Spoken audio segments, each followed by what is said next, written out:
Imibuzo esithanda banayo ke thina abantu abangakho kwisithembu but ke siye sibukele okanye sibone abantu abakwisithembu okanye abafuna uba kwisithembu ngeyoba uzikhusela njani ke ngokubethunani kwizifo xa ukwisithembu, especially ke ngoku abantu baye bathi abantu abangamadoda ininzi labo umntu athi ufuna ukwandisa isibongo sakhe, omnye afuna uba nabantwana abaninzi. So ke ngoku ithini into for uba ube kanti wena uyazikhusela ungafumani izifo ngezifo. So ke bethunani uTirelo sawuthatha ngaye ngoku apha kunye noMpumelelo nento aye wayiveza uba yena ngoku utya amapilisi ngenxa kaMpumelelo. Molweni, ndanamkela kuMamgobhozi TV. Now uTirelo ke kwasekuqaleni wayazi uba uMpumelelo ungumntu ofuna uba nesithembu. So ke kukofuna uba nesithembu kwakhe kuzofuneka eqale ngokuqhela abe nama-girlfriend amaninzi, then ke naba akwazi utshuza amakhosikazi kula ma-girlfriend akhe amaninzi. Naye ke akazifihli uba uyazithanda iziketi. As a result, kwisizini ephelileyo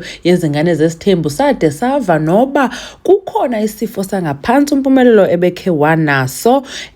Wasulela ke uTirelo, ingathi uVuyokazi ke nake wasinda kuba inoba ekude ke umhlambi, kodwa ke bachaze ukuba baye bahamba baya kwagqirha inoba ke bayosinyanga eso sifo. Nanto enzekayo ke ngoku uTirelo uye waveza kwizingane zesithembu xa sibona kwi-preview yento ezawudlala uba yena ngoku uthatha amaphilisi, watsho esithi ke amaphilisi la awathathayo uwathatha ngenxa kaMpumelelo. Hayi bonjani ngoku? Hayi, wacacisa ke usithi ngoba akafuni ukugula. Amaphilisi awathathayo ke uwathathela into yoba eyazi uMpumelelo unamantombi amaninzi, ngoko ke ngoku loo nto leyo imbeka emngciphekweni koba yena angafumana izifo ngezifo. Ezinye izifo ke ezinganyangekiyo ezifana no-HIV. Now i-HIV ke bethuna siyayazi uba abantu bakhona abathathayo iipilisi ekuthiwa yi-PrEP ukwenzela uba wena ke usinde ungayifumani xa umntu wakho ethe walala nomntu wanayo. So I'm guessing ke ngoku inoba uTirelo uthatha i-PrEP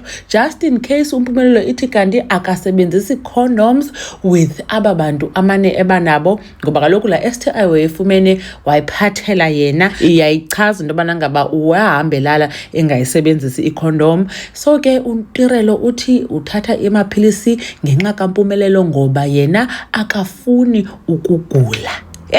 Zininzi ke kodwa bethuna nezifo zangaphantsi ezinye ezingenza noba ungafumani bantwana. So ungayithatha i-PrEP ewe ke uzikhusele kwi-HIV, but mhlawumbi ufumane esinye esingayenza i-risk yakho yoba ube ne-cancer ibe phezulu, like i-cervical cancer, niyabona.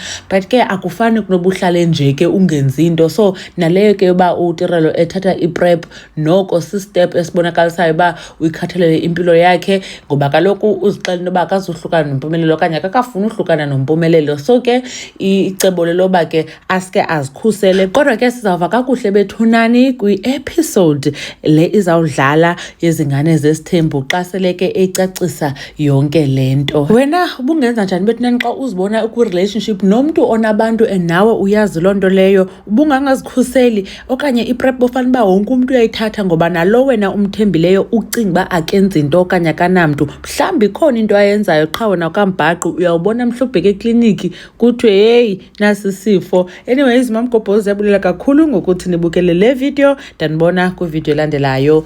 Bye.